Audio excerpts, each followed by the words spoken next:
Hello everyone, मैं राजेश भंडारी आप सबका स्वागत करता हूं अपने चैनल इलेक्ट्रिकल अड्डा में।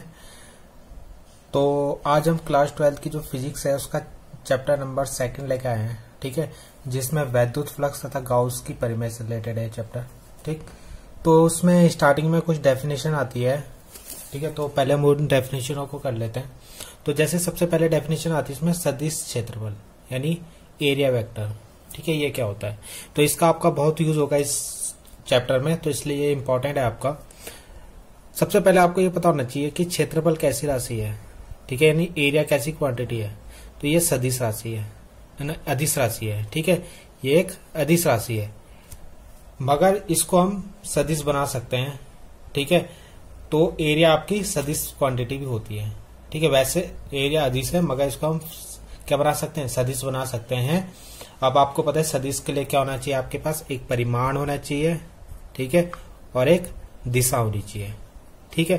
तो ऐसे ही क्या है, अगर हमें किसी एरिया को सदिश रूप में लिखना है तो उसके लिए क्या करना पड़ेगा हमें। सपोज हमारे पास ये कोई एरिया है, ठीक है, इस तरीके से कोई एरिया है, ठीक।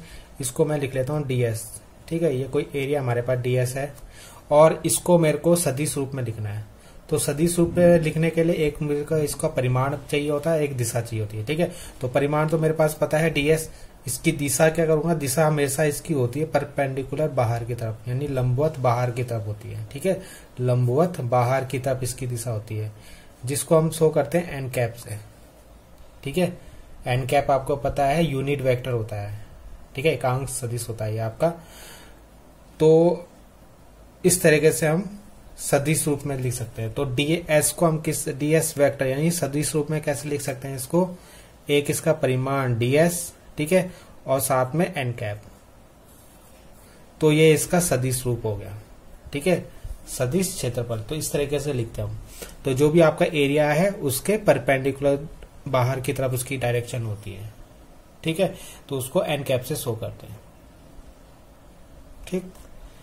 अगर सपोज ये तो आपका एक प्लेन सरफेस है, अगर सपोज आपका कोई सरफेस ऐसा है, प्लेन ना होकर कुछ ऐसा टेढ़ा मेढ़ा सा कोई सरफेस है, अगर आपको यहाँ पे कोई इसको सदिश वेक्टर के फॉर्म में लिखना है, ठीक है, एरिया वेक्टर की फॉर्म में लिखना है, तो आपको कैसे लिखोगे। अब ये जो टोटल एरिया है एस, ये तो कोई टेढ़ा मेढ़ा सा है, ठीक है। तो इसमें परपेंडिकुलर तो आपको कहीं मिलेगा नहीं, इसका परपेंडिकुलर कोई कहीं जा रहा होगा, कहीं जा रहा होगा, कहीं जा रहा होगा, ठीक है। तो इसके लिए हम क्या करेंगे, इसके छोटे छोटे टुकड़े लेंगे, ठीक है। सपोज एक टुकड़ा मैंने ये ले लिया, ऐसे एक टुकड़ा यहाँ ले लेंगे, ठीक है, एक टुकड़ा।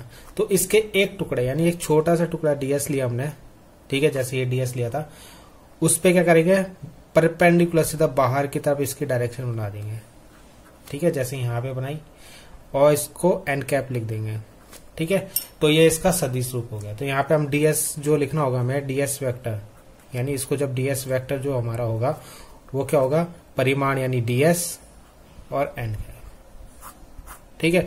ऐसे ही यहाँ पे होगा, ये परपेंडिकुलर बाहर की तरफ हो जाएगा आपका एन कैप, ठीक है। वैसे ही यहाँ पे परपेंडिकुलर बाहर की तरफ हो जाएगा एन कैप। तो इस तरीके से आप इनको सदिश रूप में लिख सकते हो, ठीक है, अगर आपके पास डीएस है। तो आई होप आपको समझ में आ गया होगा सदिश क्षेत्रफल। सेकंड डेफिनेशन है आपकी समतलीय कोण यानी प्लेन एंगल, ठीक है।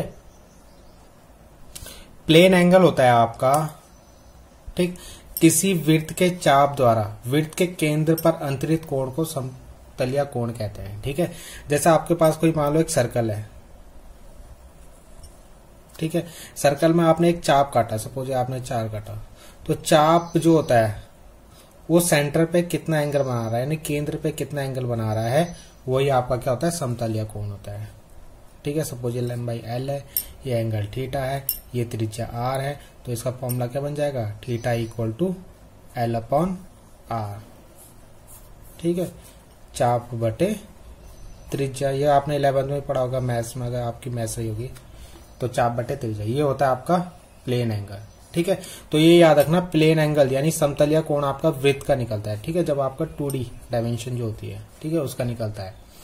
एक दूसरा आता है घन कोण, घन जो होता है गोले का निकलता है, ठीक है। गोला आपको पता है, जैसे कोई बॉल होती है जो अंदर से भरी होती है, ठीक है, तो गोलियां, ठीक है, तो उसका अगर आपको निकालना है तो उसका निकलता है घन कोण। ये 3D डायमेंशन होती है आपकी, ठीक है। तो उसका किस तरीके से निकालते हैं वो देखते हैं हम।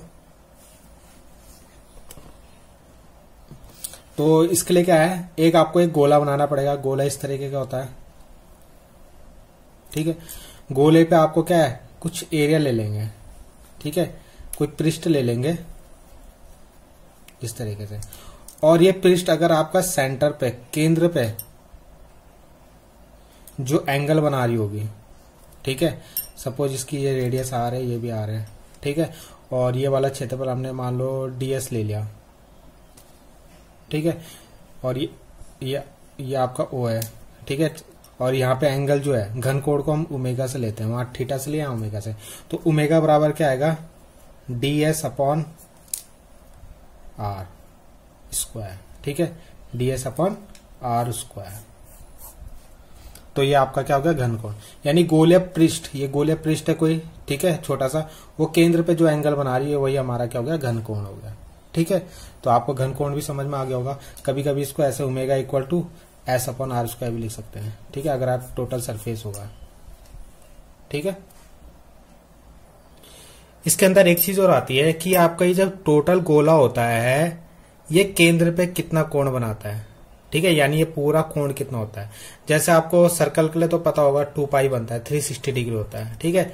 घन कोण कितना होता है, तो घन कोण कैसे निकालेंगे, यहाँ पे ओमेगा, ठीक। सपोज ये आपका जो ds है, ds ये क्या है, गोला है, तो गोले का क्षेत्रफल का फॉर्मूला क्या होता है, 4 पाई आर स्क्वायर, ठीक है, और नीचे आर स्क्वायर है, तो आर स्क्वायर से आर स्क्वायर कटेगा तो केवल 4 पाई बचेगा। तो इतना एंगल बनता है आपके गोले के कारण, ठीक है। तो गोला जो केंद्र पे एंगल बनाता है, संपूर्ण गोला, ठीक है, संपूर्ण गोला जो केंद्र पे एंगल बनाता है वो आपका 4 पाई होता है, ठीक है। और इसकी यूनिट जो होती है, इसकी यूनिट होती है स्टे रेडियन, स्टे रेडियन, ठीक है, ये याद रखना यूनिट। ये नोट्स आप ले लेना है इसके, ठीक है, आप स्क्रीनशॉट ले लेना।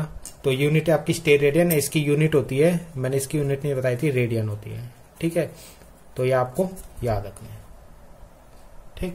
अगर आपके पास यहाँ पे अगर मान लो पूछेगा 1 रेडियन की डेफिनेशन बताओ, तो 1 रेडियन की डेफिनेशन क्या बताओगे, जब आपका एल और आर इक्वल हो जाए, ठीक है, यानी एल भी 1 हो जाए, सपोज आर भी 1 हो जाए, तो थीटा 1 आ जाएगा, तो वो 1 रेडियन की डेफिनेशन हो जाएगी आपकी, ठीक है। वैसी 1 स्टेरेडियन की डेफिनेशन भी आ सकती है आपके पास। तो 1 रेडियन की डेफिनेशन क्या होगी आपकी, 1 स्टेरेडियन की डेफिनेशन होगी कि अगर आपका s 1 स्टेरेडियन, ठीक है, क्या होगी, अगर आपका s और r स्क्वायर इक्वल हो जाए तो ओमेगा कितना आएगा, 1 आएगा। तो ये 1 स्टेरेडियन की डेफिनेशन, यानी ये भी 1, ये भी 1, तो ओमेगा जो होगा 1 होगा, ठीक है।